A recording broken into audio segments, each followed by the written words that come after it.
네, 지금은 이제 인지발달 이론 중에서 비고츠키의 사회문화적 인지 이론으로 넘어가도록 하겠습니다.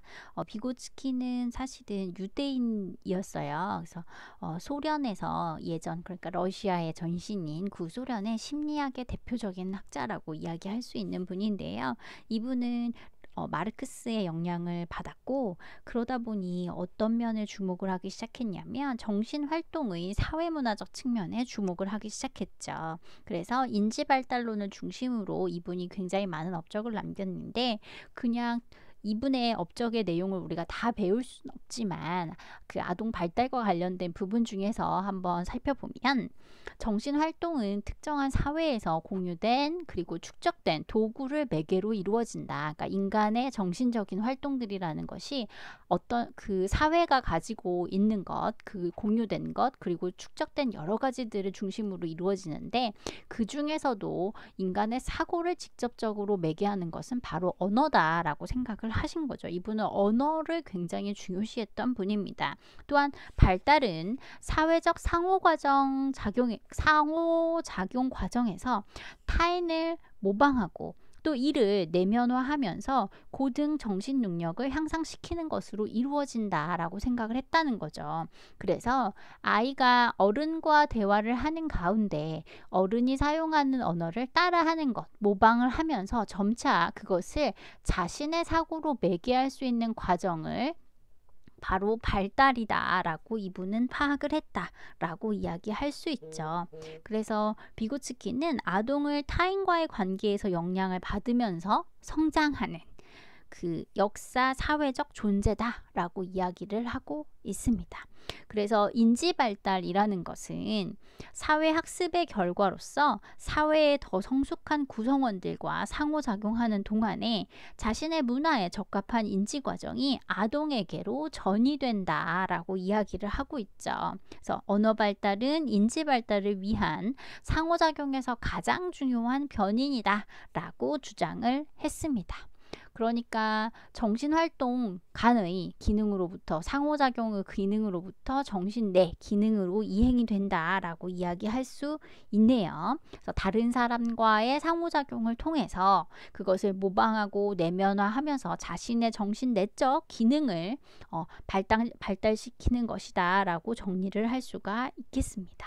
자, 그래서 교육 지원을 할 때 이분이 중요하게 생각했던 것은 근접 발달 영역이라는 개념이 혼자 있어요. 그러니까 아동이 스스로 혼자 해결할 수는 없지만 타인의 도움을 받으면서 해결할 수 있는 그 근접 발달 영역이라는 것이 굉장히 중요하게 생각했고, 이 영역에 교육적 지원이 이루어질 때 그 효과가 굉장히 크다라고 이야기할 수 있습니다. 자, 비고츠키의 사회문화적 이론에 대해서 이제 우리가 살펴보았습니다. 자, 그래서 앞서 설명한 것처럼 아동을 타인과의 관계에서 영향을 받으면서 성장하는 역사사회적 존재다라고 이야기했고, 사회학습의 결과로서 사회의 더 성숙한 구성원과 상호작용, 그러니까 어른과의 상호작용 통해서 자신의 문화에 적합한 인지과정이 아동에게 전달되는 것, 그리고 방금 이야기한 근접발달 영역, 즉 혼자는 할 수 없지만 도움을 받으면서 해결할 수 있는 이 근접발달 영역이라는 부분에 굉장히 집중했다라는 부분까지 여러분이 살펴볼 수 있습니다. 자, 다음은 동물행동학 이론으로 한번 넘어가 보도록 하겠습니다. 제가 설명한 적이 있는데 로렌츠의 각인 이론, 여러분 그 오리 그림 봤던 거 기억이 나시죠? 환경의 자극은 매우 다양하고 특정 본능적 행동은 그 환경이 그 행동을 충분히 유발했을 경우에만 관찰이 되죠. 그래서 본능적 행동을 자극하는 환경적 자극을 우리가 뭐라고 이야기하냐면 특수 유발 자극이다 라고 이야기하는데, 이 특수 유발 자극에 대한 지식은 생애 초기, 그러니까 아주 어린 시절에 습득이 된다. 대표적인 예가 바로 이 임프린팅이라고 부르는 각인 행동이다 라고 이야기하고 있죠. 어떤 본능적 행동에는 그것을 촉발하게 되는 원인, 촉발인이 되는 것의 틀만이 결정이 되고 실제로는 생후에 그 틀에 적합한 것이 새겨진다라고 이야기하는데, 거위나 지보리 새끼가 어미의 뒤를 따라가는 것, 부화 후에, 그러니까 자기가 알에서 태어난 후에 최초로 본 움직임의 형태가 그대로 프린팅이 된 거죠. 각인이 된 것으로 그것은 어떤 범위의 크기를 가진 것에 대해서 그러한 반응을 일으키게 하는 본능에 기초하고 생후에 그것을 실제로 새겨졌다라고 이야기하고 있는 겁니다. 자, 그래서 로렌츠는 생애 초기에 움직이는 물체를 엄마라고 인식하는 거위의 특징을 발견하게 됐어요. 그들이 자신을 어미로 여기게 만든 연구로 굉장히 유명하죠. 여러분이 봤던 그 사진. 그래서 거위의 각인 행동은 대상의 종에 따라 굉장히 다르게 나타났고 이후에 다른 행동에도 영향을 미치는 걸 발견했대요. 그래서 인간에게 각인된 갈까마귀는 성인이 된, 그러니까 다 크고 난 후에 인간에게 구애 행동을 하는 것도 볼 수가 있었다라고 이야기하고 있고요. 부모에게 애착이 되어지는 과정이 생애 초기에 이루어질 수 있고 이러한 경험이 이후에 그 사람에게 나타나는 행동과 깊은 관련을 보인다는 점이 이것을 의미를 가지고 있다라고 이야기하고 있죠. 자, 그래서 로렌츠 각인 이론에서 우리가 또 봐야 될 것은 바로 이 결정적 시기라는 부분에 대해서 볼 수가 있습니다. 그래서 인간의 애착 행동 역시 이러한 틀로 이해할 수 있다는 점이 우리에게 주는 시사점이라는 거예요. 결정적 시기, 즉 애착이라는 것이 어느 특정한 시기에 일어날 수 있다라고 이야기할 수 있는 거죠.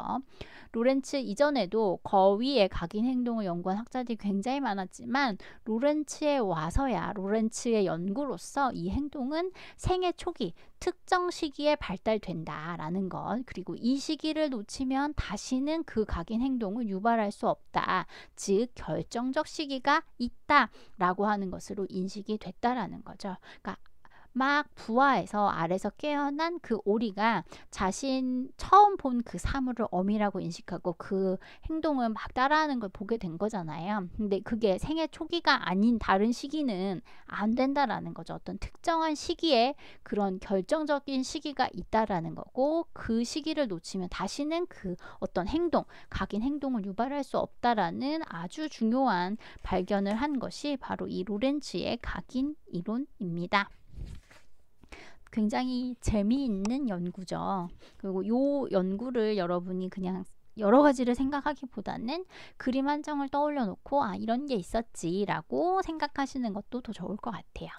자, 그리고 볼비의 애착 이론도 여러분이 너튜브를 통해서 영상을 찾아볼 수 있어요. 애착 이론에 관한 실험. 저희가 지금 보여드릴 수 있다면 더 좋겠지만 일단 개인이 다 찾아볼 수 있기에 너튜브를 통해서 여러분이 볼비의 애착 이론 그 실험한 장면을 한번 보시면 무엇을 의미하는지 여러분이 한번 살펴보실 필요는 분명히 있을 것 같아요. 분명히. 제가 꼭 여러분이 봤으면 하는 간절한 마음을 담아 말씀을 드립니다. 자, 볼비는요, 런던의 중산층 가정에서 태어났어요. 그리고 부모가 아닌 유모의 손에서 자랐죠. 그래서 그 볼비에게는 유모가 굉장히 중요한 사람이었던 거예요. 어린 시절 내내 굉장히 중요한 애착 대상이었고 그 후에 유모가 떠났을 때 어머니를 떠난 듯한 상실감을 스스로 느꼈었다라고 회고를 하였어요. 그래서 볼비가 캠브리지 대학교를 졸업하고 부적응 아동 그리고 비행 아동과 함께 일을 하면서 나중에는 이제 의사 자격을 갖게 되고 WHO 정신건강 자문을 하는 역할까지 하게 돼요. 그래서 그가 이제 이러한 일들을 통해서 여러 가지 부적응 행동하는 아동들과의 작업을 통해 아동 발달에 대한 관심을 굉장히 갖게 되었다라고 이야기를 하고 있는데요. 자, 애착 이론이라는 것은 인생 초기에 가까운 사람에게 강한 감정적 유대, 그러니까 어떤 연결되어 있는 끈같이 이렇게 딱 우리가 감정적으로 딱 붙어 있는 그런 것을 우리가 바로 애착이라고 이야기할 수 있어요. 애착이라는 영어 단어에서 보면 여러분 attachment잖아요. attach가 원래 붙이다 뭐 이런 뜻이죠. 그쵸? 그래서 감정적으로 딱 유대 관계를 형성하는 것을 우리가 애착이라고 이야기하는데요. 기본적으로 박해자로부터 유아를 보호하기 위한 진화 생존 전략이라는 생각을 가지고 있었대요. 자, 그래서 애착 형성에서 유아와 양육자, 그러니까 주 양육자 사이의 초기 관계의 질이 굉장히 중요하다. 이것을 애착 형성에서 그러니까 두 사람 간의 어떤 감정적 유대를 형성하는데 그 유대 관계에서 진짜 중요한 것은 관계의 질이다라고 설명을 하고 있어요. 자, 그래서 볼비는 애착이 가장 가까운 사람과 연결된 강하고 그리고 지속적인 정서적인 유대, 인간 사이의 지속적인 심리적 연계, 그리고 다른 사람에게 근접을 추구하고 유지하려는 행동이고 그 근접이 없어졌을 때, 그러니까 그렇게 가까운 것이 없어졌을 때 그것을 회복하려는 강렬하고 지속적인 정서적인 결속력이다 라고 볼비는 애착을 정리하고 있습니다. 근데 그러니까 결국에는 여러분 정서적이고 심리적으로 어떤 강하게 연결되어 있는 그 관계에 대해서 이야기를 하고 있는 거잖아요. 그래서 한번 살펴보시면 이 볼비는 결국 아동과 아동의 주 양육자 사이의 관계, 그 심리적이고 정서적인 관계, 이것을 애착이라고 이야기를 했고, 이 애착이라는 것이 생애 초기에 형성이 되는데 여기다가 별표 하나, 내적 작동 모델 이라는 부분을 반드시 기억하실 필요가 있을 것 같아요. 자, 한 개인이 인생에서 맺어지는 모든 대인관계에 영향을 주는 것이 바로 이 내적 작동 모델이라고 이야기하고 있고요. 이 내적 작동 모델이 성인이 되어서도 영향을 계속 미친다는 거예요. 모든 대인관계에 이 내적 작동 모델이 영향을 미친다라고 이야기했고, 내적 작동 모델을 다시 정리하면 자기와 타인 그리고 대인관계에 대한 심적 표상으로 인지적, 정서적, 동기적 그 도식이라고 이야기할 수 있어요. 이 내적 작동 모델이 생후 1년 동안 어머니와 영아 사이에 일어나는 분리와 재확립을 포함한 수많은 상호작용을 통해서 이 경험이라는 것을 통해서 형성이 되고, 한번 내적 작동 모델이라는 것이 형성이 되면 애착 관련 정보나 사건을 지각, 해석, 그리고 이것을 예측하는 데 중요한 역할을 담당하기 때문에, 그리고 이것은 잘 변하지 않는 경향이 있기 때문에 이 내적 작동 모델이라는 것이 굉장히 중요하다라고 이야기하고 있습니다.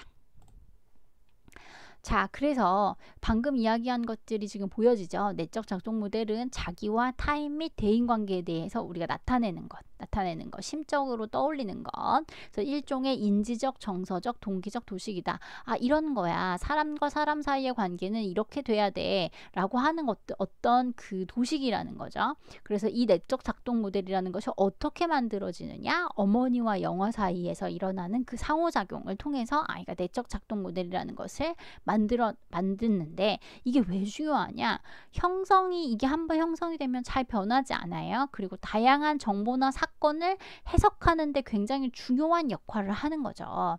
그래서 초기 애착 관계에서 부모가 아동에게 신뢰를 주고 지지를 해주면 아이는 성인이 되어서도 타인을 신뢰하고 믿을 수 있어. 그리고 친밀하고 긍정적인 관계를 만들 수 있어. 이 내적 작동 모델에 의해서 엄마 아빠가 나를 초기에 어떻게 애착을 형성해 줬느냐에 따라서 타인과의 관계를 맺는 데 영향을 미친다는 거죠. 그런데 어렸을 때 내가 어렸을 때 부모가 나와 애착 관계를 형성하는 데 있어서 그다지 성공해 주지 못했어요. 그래서 아이가 부모에 대해서 내가 원할 때 와주지 않아. 내가 이렇게 말하면 이걸 들어줄까? 뭐 이런 식으로 아이가 형성이 되어 있다면 내적 작동 모델이 다른 사람과의 관계를 형성하는데도 불신의 태도를 가질 수 있다라고 하는 것이 이 내적 작동 모델이라는 거죠. 자, 그래서 또 볼비가 이야기한 애착의 발달 단계로 한번 넘어가 보면 전 애착 단계, 애착 형성 단계, 분명한 애착 단계, 애착 확장 단계까지 정리가 되어 있음을 알 수가 있습니다. 그래서 우리가 이 애착 단계라고 하는 부분에 대한 특성까지 우리가 잘 살펴볼 수 있으면 물론 좋죠. 그런데 여러분 제가 지금 말씀드리고 싶은 건 애착 단계라는 것이 1단계부터 4단계까지 나뉘어져 있다. 그리고 각 단계별 특성은 이런 거다라고 하는 정도를 들으면 이거는 전애착 단계, 애착 형성 단계 뭐 이렇게까지 구분하실 수 있으면 될 것 같아요. 그래서 출생에서 3개월까지 지속되는 초기 단계를 전 애착 단계라고 하고, 시야에 있는 동안 흥미를 갖고 바라보지만 시야가 사라지게 되면 흥미를 잃어버리는 것, 이걸 전 애착 단계라고 하고요. 생후 3개월부터 8개월까지 지속되는데 변별된 사회 반응을 보이는 것, 이 단계가 애착 형성 단계입니다.